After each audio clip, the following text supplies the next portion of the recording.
My name is Jonathan Healy. I work for Dayglow, and today we're going to be talking about live streaming in the music industry. Can I get a show of hands? How many people here have watched a live stream on YouTube? Will, can you get a shot, wide shot? Keep them up. And we're going to light it up too. Great. Keep them up if you've seen one on Facebook Live. So it's unanimous. I think if we did this a couple of years ago, we wouldn't have seen so many hands. Live streaming today is a valuable extension of brand marketing, and its content deemed valuable by fans. Kevin, can we see the first slide? Thought we'd start this with a couple stats. 80% of audiences would rather watch a live video from a brand than read a blog. See the next one? Thanks. 82% of audiences prefer live video from a brand compared to a social post. Go to the next one. Mobile video consumption rises 100% every year, according to YouTube. Ted just corrected me, it's actually 130%.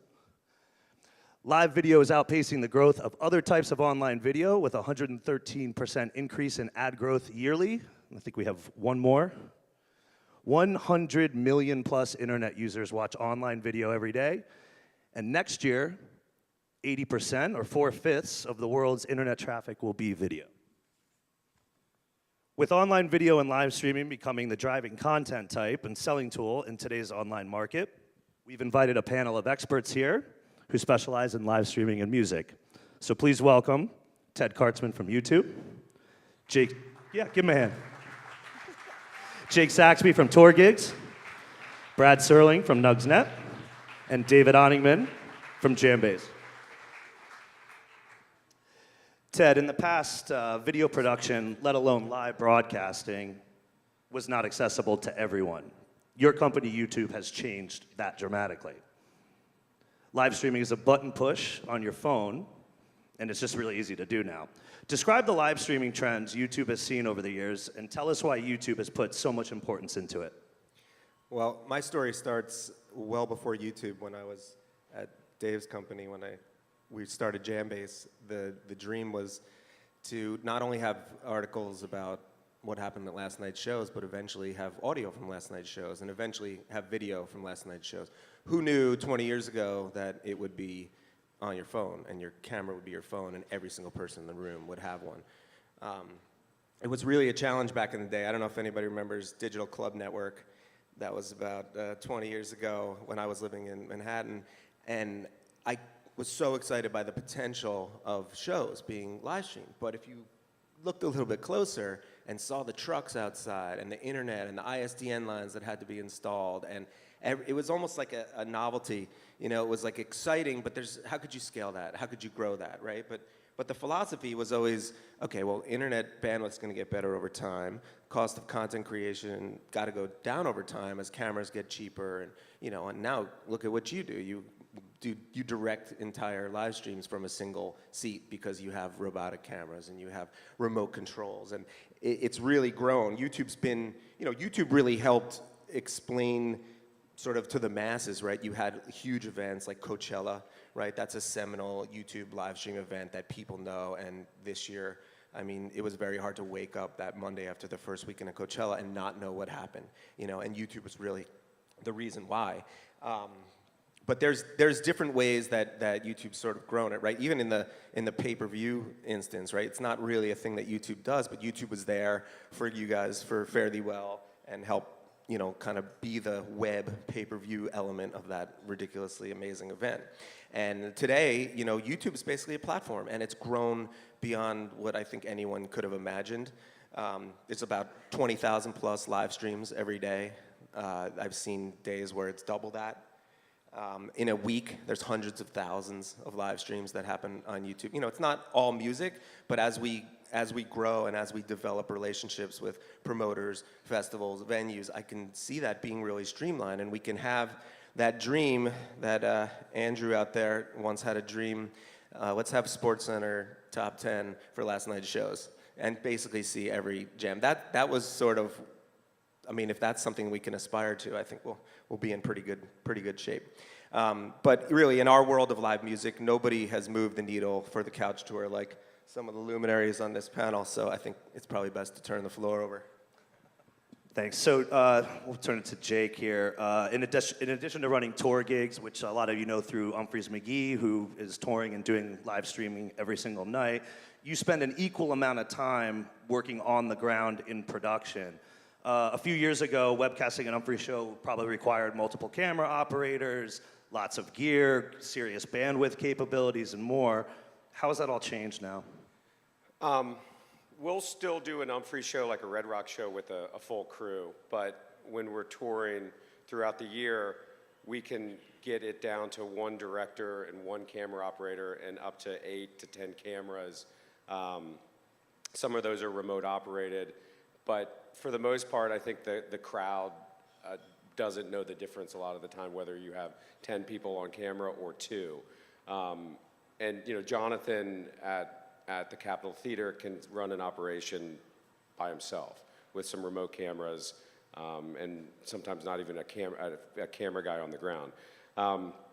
What we've found is that you can't do that right away, but if a band or a venue invests in the production, after a while you can get away with having a lot less camera operators. So yeah, I think that as we move forward, the cost of doing this is decreasing, and you definitely don't need a production truck to do a festival. We just did Shaky Knees Festival last year. We ran the IMAGs, did a lot of production. We did it with just our normal setup that we would have on an Humphreys McGee show, and I thought it looked great. I think that the most important thing when you're doing a production is getting the artist or the venue comfortable with you know, you being on stage, you being around the stage. My partner is Danny Clinch, who's a photographer, and Trey Allen, who's a tour manager for bands like My Morning Jacket. And for us, it's important for the band to be comfortable with us on stage, because if it's a film crew that's just going to come in and step on top of the production, you're not going to get good shots. They're going to tell you to move your camera. I mean, they're going to tell you that anyway, no matter, you know, what your connection is with the band. But if you can kind of get in there and they're comfortable, that's when you get your shot, and you don't need a ton of camera guys to do it. You just need one camera and their trust. So I think some of the common trends here that we're seeing is over time and more recently that staffing needs have come down. The footprint to do production is lower. The cost is much lower than it was, but the quality still remains the same. We want to kind of redirect this a little bit and sort of talk about the consumer side. We spent a lot of time talking about the industry side of this. And I'll throw it out to you first, Brad. How's the perception of webcasting and live streaming changed? You've been in this for several decades now. Consumer perception, because I think if I'd asked you this question 20 years ago, the common response in your customer service is, I got to plug the computer into what? Yeah, well, we used to have to do a lot of explaining, a lot of hand-holding, what it means to watch a show on a computer. We have to explain that to the band first and foremost, and they would say, well, why would somebody do this? Just because they can, that doesn't mean that we should do it. Whereas now, it's expected. You know, everyone assumes that something's going to be live streamed, and the technology's evolved to the point. It's just more accessible. You know, it's the barrier to entry for the casual fan. It's a no-brainer between AirPlay and Chromecast and native TV apps, smart TVs, Apple TV, all those things. Just make it so much easier. It's no big deal. You know, especially with YouTube built into a smart TV. I think still the phrase streaming is an everyday lexicon now. It's not a foreign. Well, there's also the Netflix effect. I mean, now Netflix is TV. It's where people are going to find something new and something interesting and compelling to watch instead of broadcast TV. So concert streaming, a lot of the way has been paved by Netflix, just by that method of consumption not being foreign to an average home user. David, what kind of trends do you see on, working with Jambase more on the PR side and seeing, how fans interact with live streaming and how, we'll say, reporters interact? Yeah, certainly. So like Brad was saying, I think sort of the most interesting trend, I think, is the native TV side of things. Just anecdotally, me personally, I'm way more likely to tune in to, the second set of a show that's being webcast after I put my kid to bed if it's a button on my Apple TV, and on Jambase, sort of every time we announce a webcast, it's just kind of a template where we just fill in the info and publish it. And if you look back at the older ones, or the ones like when Scotty B was running a hidden track, it was always get your S-video cable out and get your RCA to mini stereo, thing out, and all that stuff that Ted was talking about those early DCN shows. From the higher ground and all that stuff. It was a chore, and now it's just so easy. And certainly, sort of on the media publishing side, all pro shot video content is good, and it feeds the beast, and it gives us something to write about the show the next day. And when it's even better, like when there's VOD available right away, so anything that's still up on Facebook Live or YouTube from like the preview, the first tune of it is free, and then you tune in via the pay-per-view. We love that stuff because that gives us something to write content around the next day. So more live streams means more pro shot video, and the sooner that stuff is available on VOD for us, the better, because once the show is 2 days old, it's kind of old news to us right now. So fan shot video from Instagram or Facebook or YouTube is good, but we love it when we have that pro shot stuff. When publicists or bands ask, how can I get, more coverage of my band on Jambase? Like, the answer is get your set list out there so we know what you played, who played on what, and make sure there's some media available, either audio or video. So, the live streaming, more of these things coming up just makes it easier and easier for us to cover these bands and get more interest in the next night's show and the next time the band comes around. Do you find the video somewhat validates the review? Yeah, certainly. I mean, without media, a review, especially if it's just like a recap of someone that wasn't at the show, is like, this happened, trust us. It's not, it's not especially interesting. Like a text, recap of the show is not really article worthy these days, unless like something really crazy went down and we just can't find media anywhere. So yeah, I think it absolutely validates, what you're writing about, and it sort of helps this stuff write itself. So I'm going to digress for one quick second. We've mentioned DCN twice, and I think all five of us are dating ourselves immensely when we talk about it. But I think for the benefit of everybody here, maybe Ted, or anyone can speak about it, but maybe just explain what DCN was. It was the Digital Club Network, and then maybe describe what went into producing that. Well, I should probably hand it to someone more technical, but the concept was Digital Club Network, and you'd go and you'd wire these clubs. But what year was this?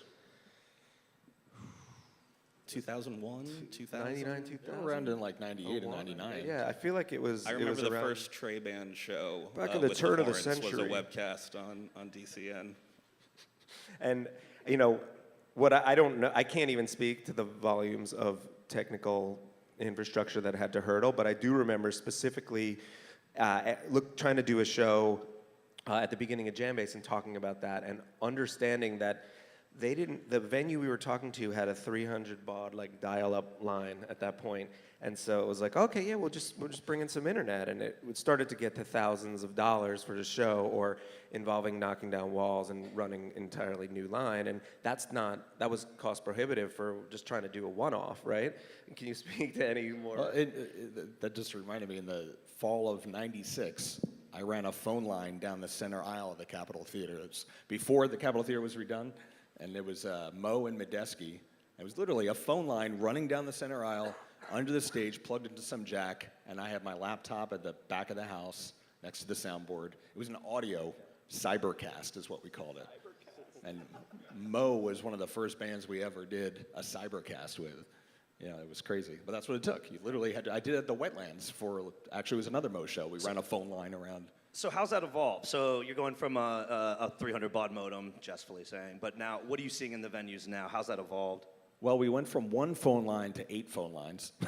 We built a road case that would multiplex 8 phone lines together, which would basically get you ISDN speed. That was like the next level back in the mid-90s. That was all you could get, because you couldn't call up AT&T and say, hey, I need, to drop in fiber for, they look at you like you were crazy.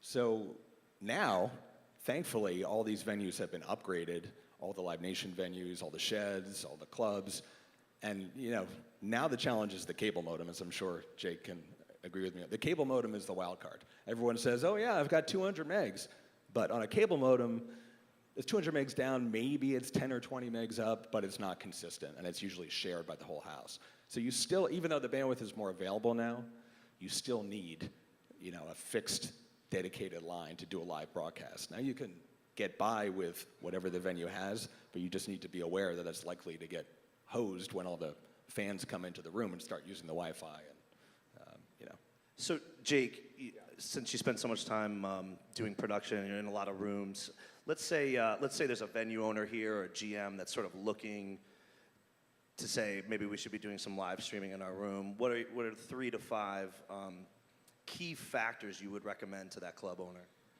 Well, internet for sure. We're finding when we go into venues these days that the internet is sufficient to get the live stream out, where a year ago that wasn't necessarily the case. We're seeing within the last few months most venues having 50 megs, 100 megs up, so that's good. But I think the dream of having like every show broadcast has to start with the venues investing in the gear rather than a crew like ours coming in with our gear, setting it up after the band, sets up, and then we pull it right after, and we try to get out of there, and it just kind of makes a mess. But if the gear is installed in the venue and there's a hard line to that encoder, it makes it really easy for the band and for production companies like ours to just basically walk in and plug into that system. And that can be done now for $10,000 to basically put cabling and an encoder into a venue. For another $3,000, you can start adding PTZ cameras that are permanent, and then production companies like ours can step in with camera operators and basically just plug in. So I think that the dream of having all of these, venues wired isn't going to be done by one company. It kind of has to be done by the venues themselves. They invest in that. The venues will get PR. They'll be able to have a lot of content on publications like yours. The bands will be able to put the first couple songs on Facebook. And I mean, at the end of the day, I think our goal is to cover. I know there are events, Fish and Dead and Company that are making probably a lot of money, but a lot of the bands that are kind of coming into venues like the Brooklyn Bowl might not sell 1,000 tickets. But if you can sell 50 tickets or 100 tickets and make $1,000, you can cover the $300 that it costs to bring in the camera guys and the director. And the band gets the best promotion they can get on Facebook. Publication like yours gets the content the next day. It makes sense. Well, we're actually running a pilot program with 2 venues, including Capitol Theater and the Independent on the West Coast. I want to echo exactly what you said. It's about the venue sort of having that vision, and I credit Brooklyn Bowl, Capitol Theater, Pete Shapiro specifically for having that vision. I mean, this room was wired correctly when it was started, well in advance of where we are today, right? And so working with the venue to sort of see what that potential is and invest whatever it takes, because you're right, it's not $1 zillion. It's enough to get it going, and you're creating goodwill, right? On YouTube, you can have subscribers, you can build your brand, you can build followers on YouTube. So the more that you do, I did a little research and checked out different social networks, right? YouTube's a social network, and you can post whatever you'd like on there as far as video. People follow you, and there's a way to track, there's a way to basically grow that marketing channel as well as grow content for PR, and as well as, basically you're building a brand and you're doing it on a couple levels. I hope I didn't go into the next question with that. We're good. I think it is important. At our businesses, at Brooklyn Bowl, at the Capitol Theater, we do it all. We do pay-per-view. We're doing free webcasts. We're building subscriber bases on YouTube. We're capturing emails. We're doing all that stuff. I think this would be a good time to kind of segue more. Let's look at sort of like the financials here. Kevin, I got one more slide up there. If I had a nickel for every time I told an agent this, but here it comes. 60% of live video viewers are more likely to buy a ticket to a concert or an event after watching a live video of that event or a similar one. So we do see this a lot. We do see how webcasting does have an inherent value in your show promotions, whether it's getting the word out ahead of time, people still like to buy tickets for it, or if you want to play the long game and say, you know, Max Sabbath is coming to your venue and someone watches a live stream of that, they might come to your venue the next time after seeing the live stream. So I want to talk to Brad a little bit. He started Nugs in 1993, and it was really, I don't know, a hobby to sort of ease your tape trading habit, and then you formalized it in 2002 with your partner, John Richter. In my opinion, you've been at it for some of the longest time, and you've sort of seen it all. How has live streaming bolstered revenue for artists, venues, and brands? Well, I think to get to your point of the ticket sales, you know, at first it seems counterintuitive, particularly to the promoter who's putting up the cash in the first place for the show. But it's going to sell tickets down the road, if not for that event in and of itself. I'm thinking of Dead & Company last summer when we did about half the shows were pay-per-views, and then we decided to do 2 full shows as free streams. But every night that we weren't doing the full show, we did the first 3 songs for free on the band's Facebook Live and YouTube channels. And incrementally throughout the tour, we saw a build-up at the walk-up box office sales. By the time the band got to Wrigley to close out the tour, it was the highest walk-up, as far as I know, at any Wrigley concert. And they saw a direct correlation between the live streams we were doing every night, the huge audiences we were amassing on Facebook and YouTube, and then the eventual walk-up at the end of the tour. So it's, you know, that was like the perfect circle. And granted, it's the Dead, and that's the kind of pushback I get from other artists outside of this scene is, oh, well, that's the Dead or that's Fish, you know, that's not going to work for us. But then you look at a band like Metallica. You know, Metallica doesn't need to be doing webcasts, but they decided to go live for 54 nights last summer, not live of the show, but live of the band rehearsing before they walked on stage. And the reason we did that was actually as a marketing tool for the live download. So we've been releasing every note Metallica plays live since 2004, you know, hundreds of shows. Last summer, every show, when you were sitting in the venue, we would put up a live Metallica URL on the screens, and the fans at the show could watch the band rehearsing before they came on. And then you had to put in your email in order to get the stream. So it was a free stream, but you had to put in your email, and then we would, you know, immediately email those fans and say, hey, here's a link to buy the recording of tonight's show.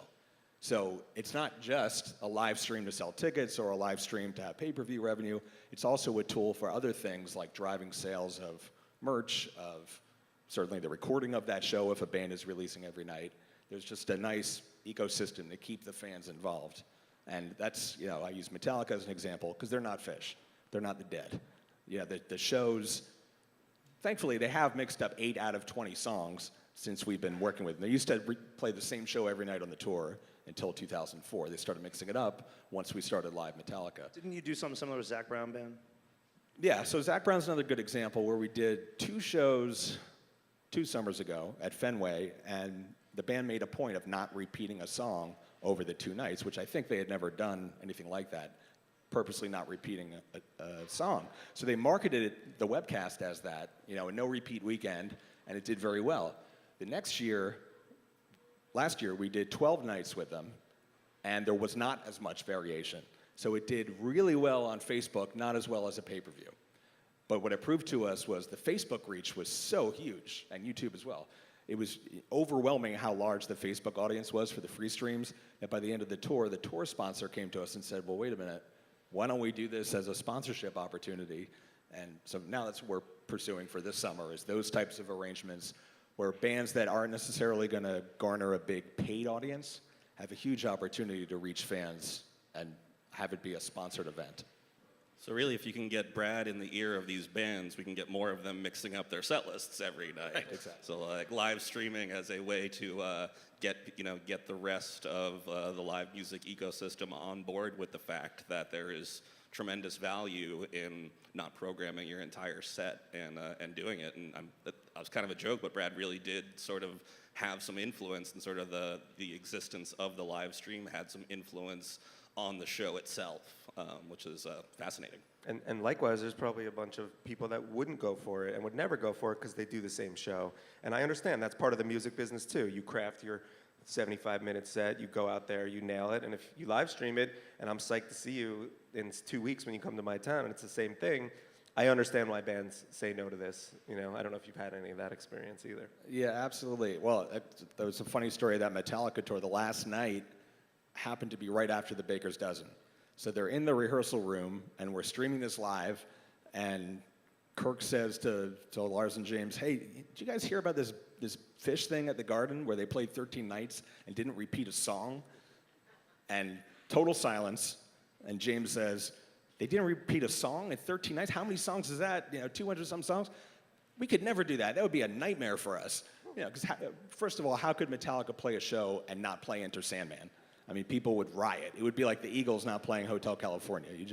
There's certain bands that have to at least have a segment of their show that's the same. But that doesn't mean that you can't live stream the show. You're strategic about when you do it, and you should make something special about that show, so it's not the Cleveland show every night.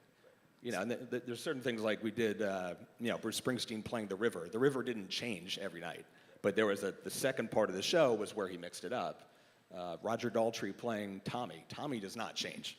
You know, it's always exactly the same. It's queued up to the video, but then there's some stuff he played at the end that was different. I love in that Metallica thing, it was Lars or someone just had to throw a little cold water on it. They were like, wow, 13 nights. There's a lot of covers, though. They played a lot of covers. There's a lot of covers, yes.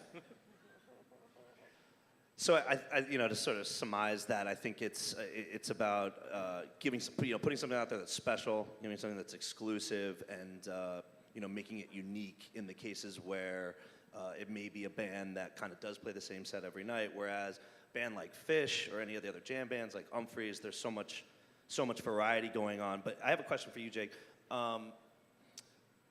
I think a lot of promoters and managers kind of look for the immediate ROI. So they, when I have these conversations, how much do you think this is going to make in pay-per-view? Or how many emails are we going to get? Or, what's my reach going to be? What are some other ways to sort of extend value to the video production itself beyond the immediacy of the live stream? We try not to influence. I mean, I think it's a great idea to ask the band to change up their sets, but that's a tall order for most bands, especially if they don't have the content. But we work for the bands, and we try to stay out of the way and not really not make a production out of their show. We want to just kind of capture as best we can the show as it would exist in the venue, try to get the vibe of the venue. But as I've said, the cost of production is going down to the point where even if a band is playing the same set every night, it might make sense to record every show, not stream every show, but you have the archive. We can store the data a lot easier now and bring up multi-cameras. So, a year later, a month later, you can make a film. You can do a compilation from a bunch of different shows and make a film. The artist can, be heading to Tulsa, and they can pop up the last Tulsa show that they played 5 years before and pull a song from that and use that to promote ticket sales. When we started, we didn't live stream. We were selling DVDs, and we would try to turn them around within a month. And then we tried to turn them around within a week. And now that live stream is the current thing, we have to get them out within a day. And as you've said, like after 2 days, it's old news. So the idea that we're going to go and cut a film and wait a month, the band has done 10 other shows since then. So, but with that said, we're still making movies. We just filmed a movie at the Capitol Theater last weekend with Government Mule, and we did a Pearl Jam film last year that did really well. So our focus is to try to not just, it's not on live streaming. It's on live stream is one component of getting an archive for the band, of making a film, of promotion, you know, and I think that when you add all of those things up, yeah, I mean, the immediate ROI from a live stream is kind of irrelevant. We're looking to cover with the live stream. We're looking to cover our production with the live stream. And then once we have the content and we're partnered with the band, we can try to find ways to make money down the line. So Ted, YouTube, you know, has the free component. It has paid as well, subscription. It's somewhat ironic to say, how do you find the value in free? But talk about how brands or bands or venues can find value in free streams on YouTube. You know, I mentioned before about subscribers to YouTube. I'm sure you've been to YouTube and checked out an artist page, and you can subscribe and get information on that artist. Well, if you've been to the Relix videos page, you can subscribe to that too. So it's not just artists that can have YouTube pages.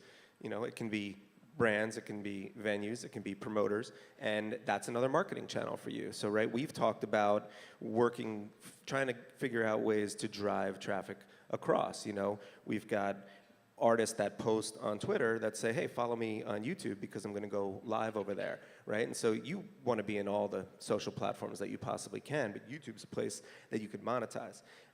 You know, and working with you guys, you're up 500% on subscribers. You don't. Can we see that slide, Kevin?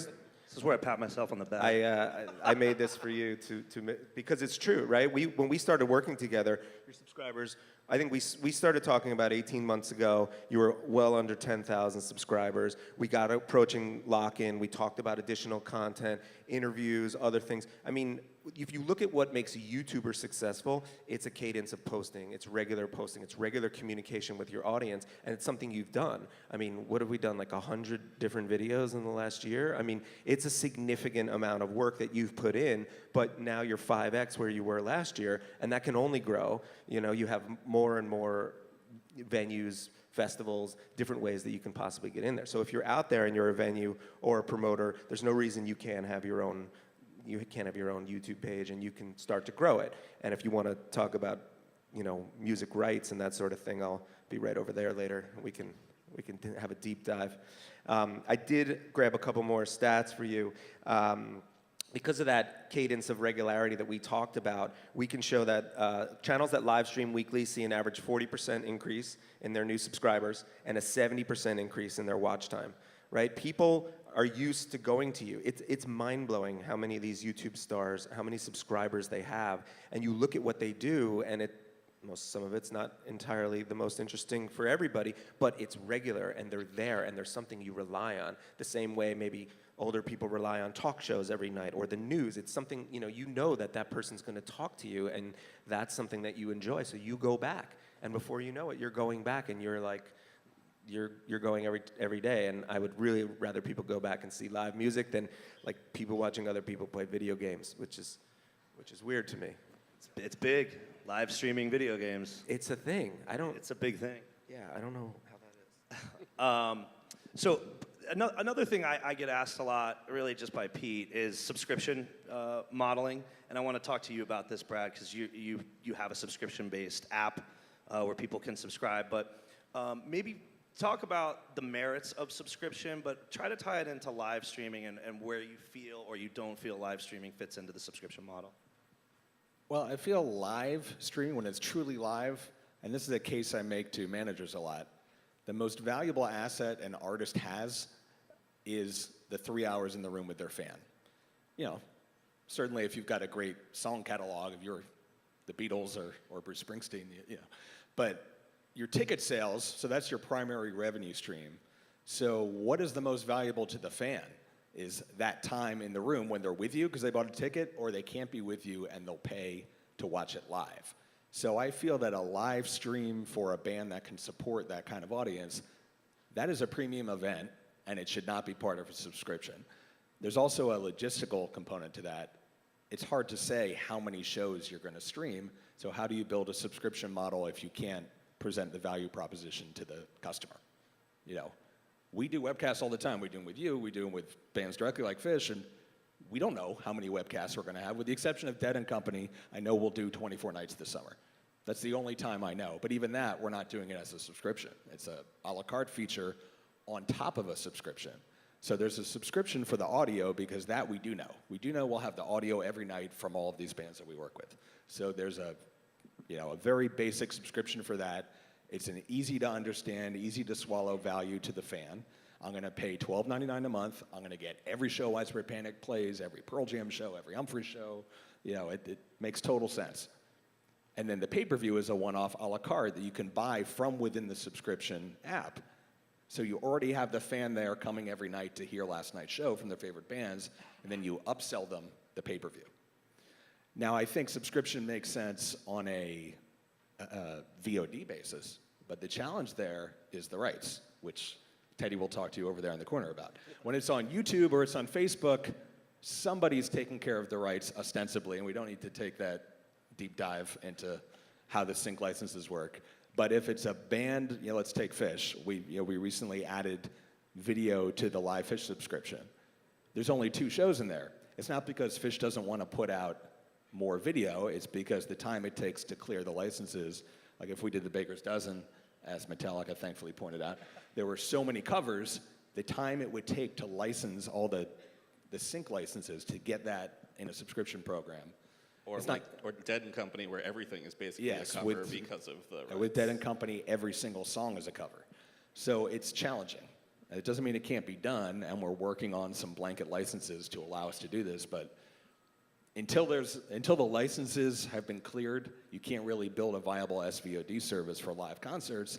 That's why the only thing you really see in the market right now is Quello, because that's all pre-licensed content. That's content that's been cleared for other uses, and been cleared for DVD, been cleared for cable or DirecTV. So we'll get there, but until that point, it's really hard to build a subscription VOD service for music, and subscription for pay-per-view. I just don't think it makes sense, even if the rights weren't an issue, because I think that's a premium. Look at wrestling, Do you have anything to add on that, Jake? Especially with you're doing so many streams with Humphreys. Where do you see tour gigs going with this? Well, I agree. Like the subscription, the idea of a subscription is you have their credit card and it's recurring, so they forget that they're subscribing to you and they just keep paying you, and that's like the key to these subscription models. That's hard to do when you don't know how many shows the band is going to do. We've tried a service where we'll charge a certain amount for 30 shows, like a certain tour or a couple tours combined. But then the payments stop after, they make a one-time payment, or they can break it up over time, but it's not recurring. So that the idea of the value of the subscription model doesn't really apply to just charging them for 30 shows. I think that subscription is just one. You had downloads. Now people aren't downloading stuff anymore and purchasing downloads. So you have pay-per-view, and then there's the idea of subscription. Well, it's not really. Subscription doesn't really apply to us right now, but who knows if it will even be the thing in 5 years? So we're kind of looking to other kind of outlets, not just subscription. It seems like there's a couple lessons here, right? You talk about recency and immediacy. There's value in that. And you talk about brands that are beyond, the developing band, Phish, Dead & Co. These have value. You're able to charge either per show or, in theory, per tour, or, be able to do something because it's an amazing show, right? These are lessons as if you're out there and you're trying to think about what your model is for live streaming, But to get going, it's all about building brand, getting PR value out of it. So, you kind of have to start somewhere and crawl before you can walk and walk before you can run, and that's where the free platforms come in. Well, let's talk about that for a sec, because you and I were talking the other day about this and how there's a lot of distribution channels now. When we do something at the Capitol Theater right now, when we're doing this, it's we're on YouTube, we're on Facebook Live, maybe we're on Nugs as well. I think it would be important, we were talking about this, to talk about the importance of distributing your content to multiple channels simultaneously. Yeah, we're actually working with an agency with First Tube Media, and he kind of showed when we put on some of these live streams in venues, and I've seen the light of live streaming on Facebook and driving traffic from Facebook. Facebook pins your live stuff to the top of the feed, but ultimately the value, I would say, is on YouTube with the subscribers and the business model of YouTube. But there's no reason that you can't use A to drive to B, right? We talk to artists, we teach artists about the YouTube mobile live product, which is, I've seen artists go live from backstage, similar to how Metallica did. It's very lo-fi, right? You can just do it with your phone. The highest tech version is like an iPad on a tripod or something like that, But you can actually do it, and you can kind of go live mobily, and that sort of gets people into, whoa, this is my favorite artist, and they're just going live and talking to me about stuff. But driving people from places. YouTube isn't as big as maybe Facebook or Twitter in terms of where bands have activated in the past. So get them to drive from, tweet something and say, hey, I'll be live. I'm going to go mobile live at YouTube and sometime in the next 48 hours from somewhere in the world. Make it mysterious, right? And then people want to subscribe. You've got to teach them what to do. That's why you see so many YouTube videos that say, subscribe here. There's end cards that literally tell people what to do and how to drive people. Because, look, you're in the business of growing your reach, and you want to grow that reach wherever on at least the major social networks, right? Yeah, and there's a lot of different ways to leverage that too. I mean, we do it all the time. So it's, pushing that freebie out to Facebook and then migrating viewers either from there to purchase a pay-per-view, or I've done it a lot with our free streams where we'll tease it on Facebook Live and then drive people to subscribe on YouTube.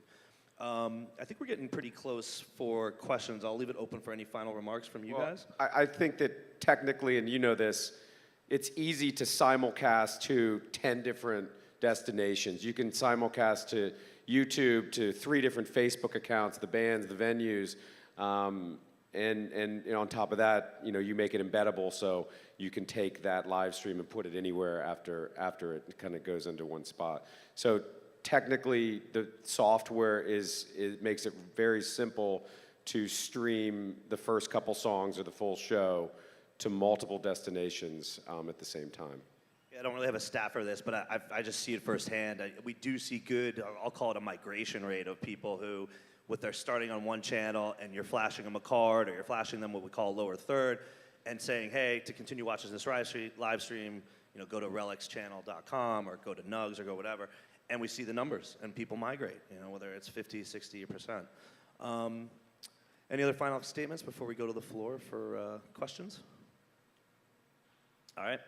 So, good morning, everyone. Alec over here has a microphone if you just want to raise your hand and ask any questions.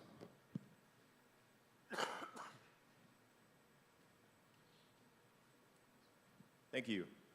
I heard an interview a couple of years ago with a filmmaker who said that he never felt that movie theaters would ever go away, even with Netflix, video on demand and all this kind of thing. And now we're seeing tons and tons of movie theaters close. So, I heard everything that you said about, live streaming and how it actually kind of creates buzz, it creates ticket sales. But with that said, are you at all concerned that, this live streaming experience is going to, keep people from going to shows in the future? Thanks a lot. I think my kids keep me from going to shows, right? And that's what is great about live streams, but there is nothing like a live concert. That is church for people like us. We go to shows to be with like-minded people and to see something bigger and to be around and feel that energy, that spirit.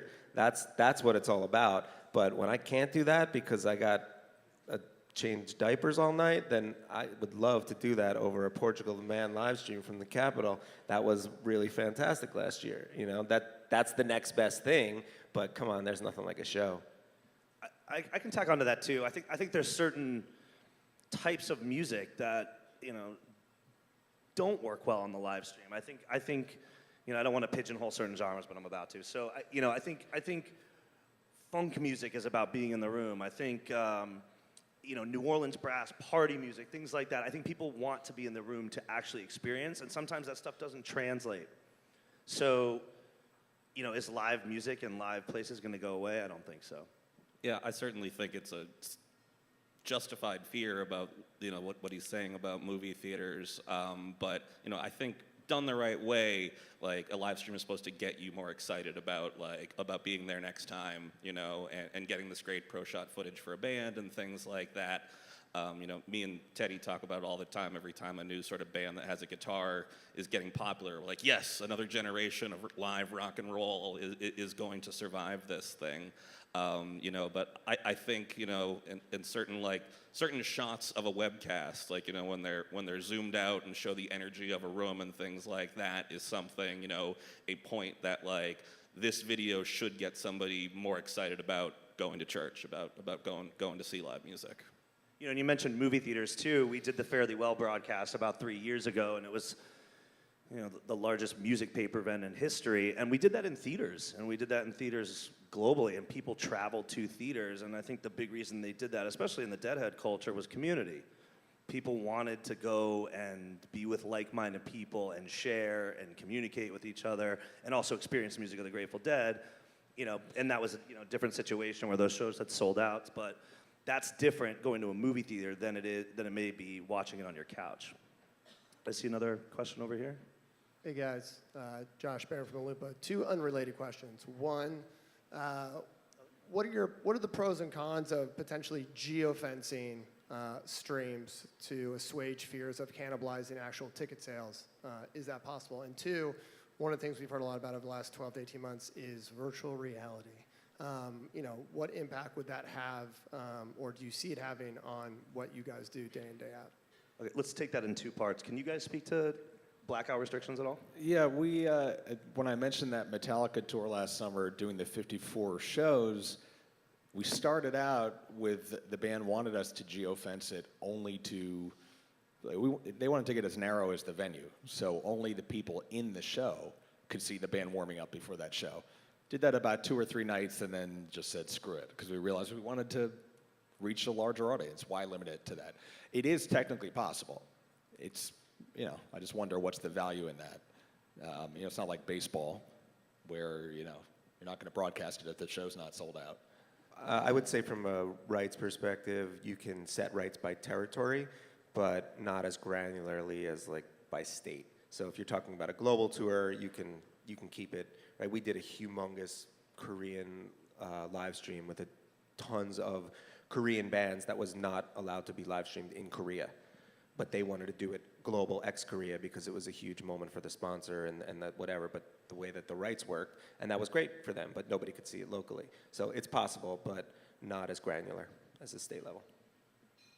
And then I think the second part to that was VR. And Josh, are you asking where we see the trend going? Do you still have a mic?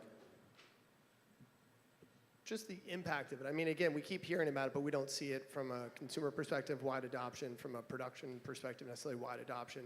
Is it going to enhance the concert experience at home? How close are we to that actually happening? And do you guys think about that at all? Yeah, we've experimented with it quite a bit. We did a Bon Jovi concert and we thought it was going to be great, and we were going to stick these VR cameras everywhere.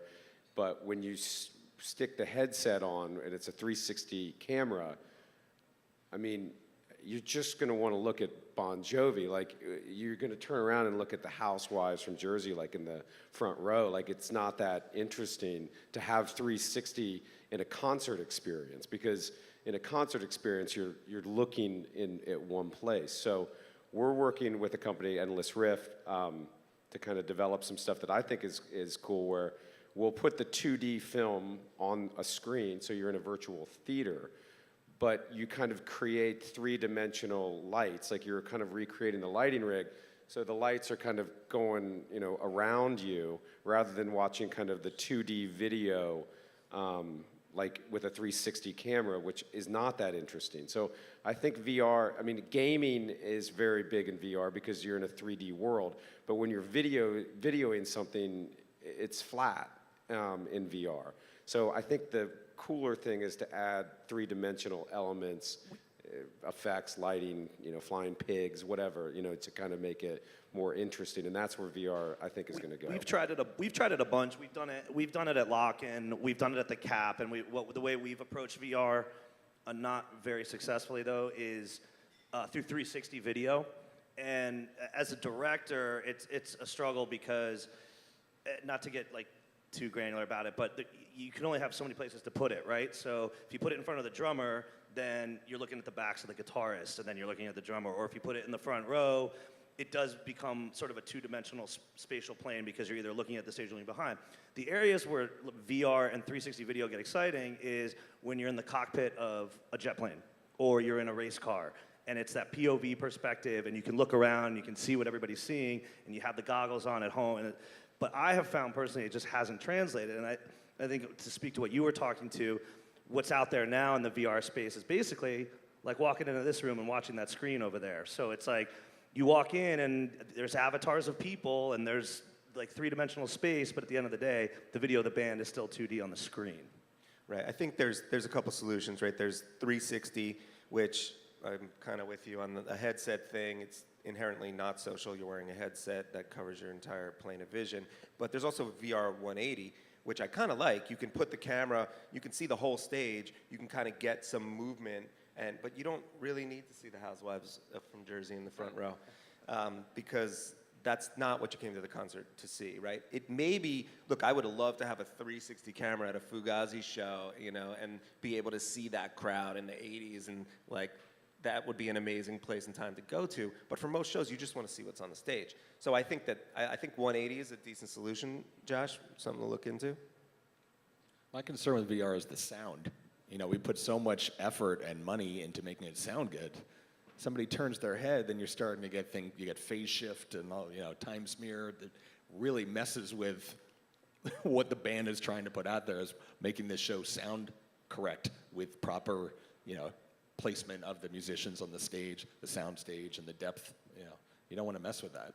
I think the cost just needs to come down too. I mean, everyone up here has been talking about just how inexpensive it is to put on a live stream and how much it's come down over the past 20 years. You know, who knows what the next 20 years is going to look like as far as, you know, virtual reality enhancements and things like that. I feel like it's augmented reality. It's AR that's going to change the game when you could be playing on a stage with insert whatever you want here in 3D, right? There's already like AR stickers where you can be in the middle of the Star Wars set, right? That somebody's going to do that. It's going to be gimmicky. I mean, my money's on the dead, like recreating a full psychedelic trip inside. Wait till you see inside drums one of in the space shows. this summer.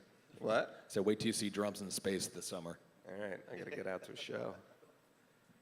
We have any more questions? Aaron Bisman from Jazz Lincoln Center.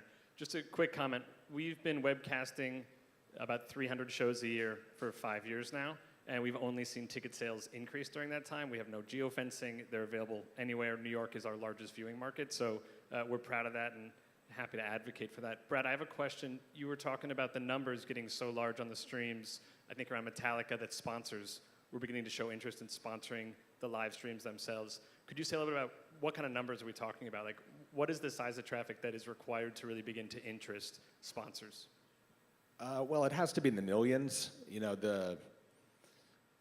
a lot of it depends directly, particularly on Facebook. It's how big is the band's following on Facebook. You know, Metallica has 37 million followers, so it's easy to have an incredible reach with just the tiniest little post. If you do a post that has the full show, you know, we did that tuning room thing, but then we did a full show at the close of the tour, and those numbers get up in the millions in terms of reach. In terms of concurrent live, while it's happening, it's in the hundreds of thousands while it's going on, and then, you know, over time, more people can watch on demand. You get into the millions. So, but from a sponsor's perspective, they're interested in the reach, because that's like the impressions, how many eyeballs, that kind of thing. But I think that's the level you have to be at to attract real sponsor dollars.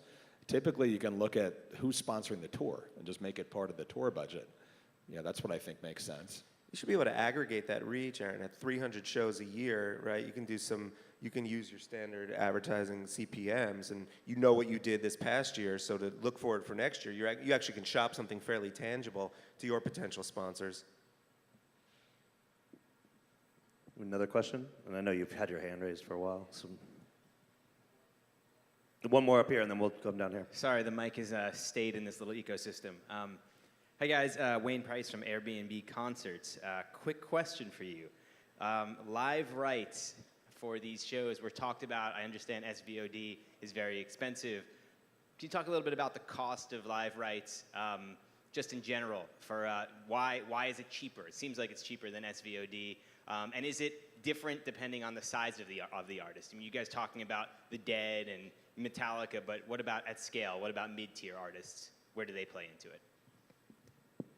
Well, the rights are the same no matter who the artist is.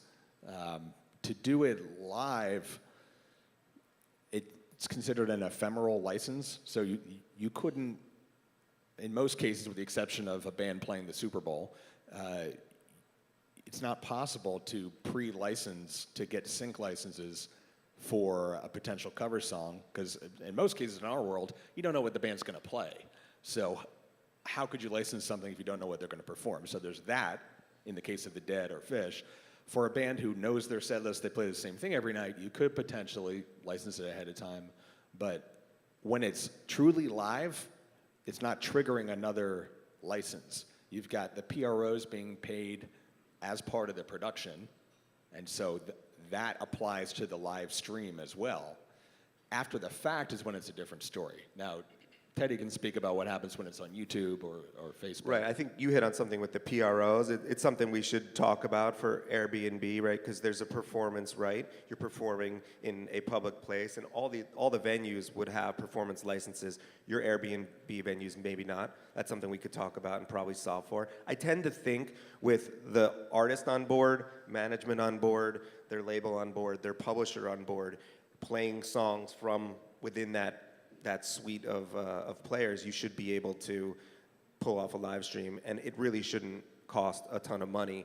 I'm sure if somebody walks in or a brand walks in to a huge band and says, hey, we want to live stream this, I'm sure there's costs out the wazoo. You don't just do something with a popular universal music band without making sure there's some deal in place, right? But for what we've been talking about, you're talking about bands that are psyched that you're doing what they're doing. Humphreys hires you to do what you're doing. I have to think that it's, there's a way around it, but we can talk and explain syncs and performance rights. The way that I kind of explain it is, and I don't know if this is 100% correct, but a copyright is a copy, and a live performance or a live stream, there is no copy. So copyright law does not apply. So you need a performance license, which the venue might have, or your website, a website like YouTube would have, to stream it. But the band can cover whatever song that they want during the live stream. The second that a copy is made and it's recorded, that's when you have to go and get the sync license in order to play it on demand. Right. And best practices on YouTube, we always say, hey, if you've got the rights, leave it up for VOD afterwards, because people find out about it tomorrow, the next day. Last week, we did a Django live stream from The Independent at 10:30 on the West Coast. A lot of people missed it on the East Coast. More people missed it in the UK, where the band's from. It wasn't really a smash when you talk about concurrent viewers, but getting the rights to be able to leave it up for VOD, we've seen it do 10x in the next week, because people find out it was a great performance. The band knows they're being filmed. But yeah, it's different when you leave it up on VOD than when you're just making it live. And exactly what you said, you're not making a copy. You guys both nailed it. And I think that's a really good important point, because we see this a lot on social media and we see it in the customer service emails, is will this be available as video on demand? And the consumers are saying video on demand after the event because they want to watch it on their time. Well, let me jump in for a second. When we do the pay-per-views, and I think, Jake, you do the same thing, when you buy it, you're buying the right to watch it live while it's happening, but then we grant you 48 hours to watch it on demand. So there's a built-in DVR, which is particularly important for West Coast shows, like when we do those Vegas Brooklyn Bowl shows. They're not starting Disco until Biscuits at 4 a.m. Yeah, if you're living in New York. Pacific time. Yeah, so that is a key part of it. Also, like you're saying, you're putting your kids to bed, you missed the first set, you can go back and watch the first set later. So that's within the fair use of the copyright law, is you bought it to watch it live, but it's as if you recorded it on your own DVR to play back later. But then it expires. It doesn't stay. Another question? Two more. We got two more questions, and then we'll move on to the next panel.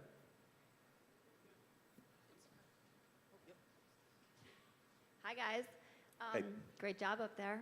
My question is around the monetization of live streaming, and specifically around brand integration and how it's evolving. I know, Brad, you mentioned around reach, and brands want impressions. It's really evolving, and brands actually are really looking for engagement now.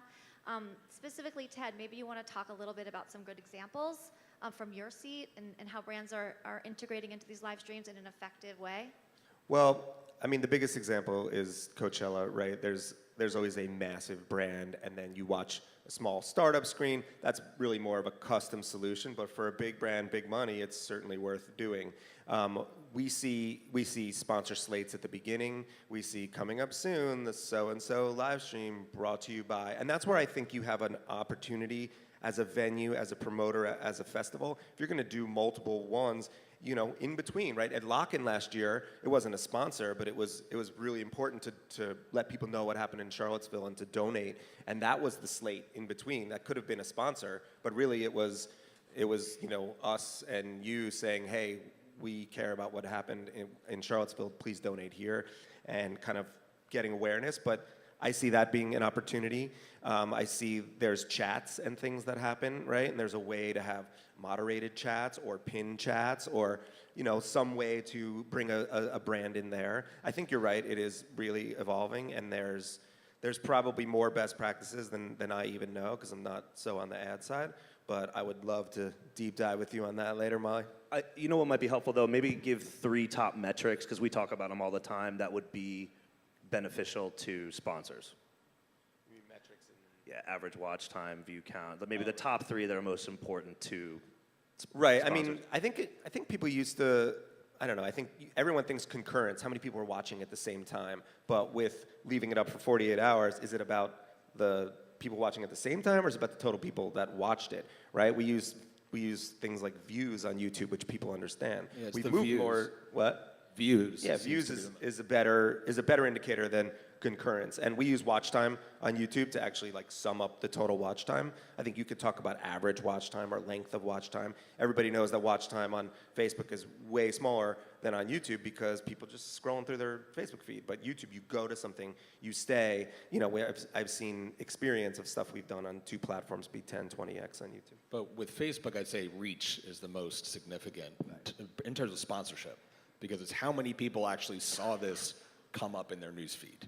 How many people saw the sponsor message? Yeah, these guys said it perfectly. I mean, those are the top metrics that I use all the time. And it is interesting. I can tell you from Facebook, our average watch time is very quick. We're talking seconds in the double digits. But then when you go to YouTube, it's like 16 minutes. So it does become more of a destination. We have time for one more question. I'm Adam Paul. I've worked with a number of you guys up there. I'm CEO of 7 Cinematics. And my question, you know, we specialize in the look, the feel, the actual production of it. Emmy-winning things that people love to watch, beautiful images. So tell me, my question is for Brad and Jake, are the robots going to take over? Do I have a job? Tell me what you think the place is for really humans making beautiful, creative images with the world of live streaming.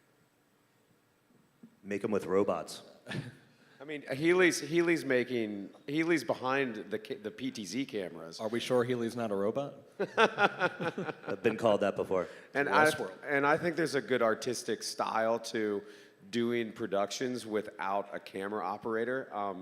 But yeah, I mean, you need humans on the stage to capture the vibe of the band. That's not going to change for stuff like you that you do.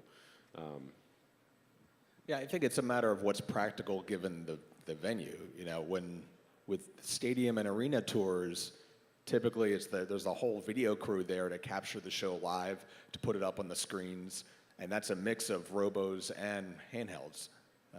You know, it depends on how big the room is, and that's how you decide how to deploy the technology. It's not, oh, we're just going to go robo because that's always going to be the best thing to do. It's what works for the room, what works for the event. Okay, so that's going to do it for the live streaming panel. We thank you all for coming out so early in the morning to join us for this first panel. All of us will be here all day, so if you have more questions, please approach any of us. And thank you very much. Thank you, guys.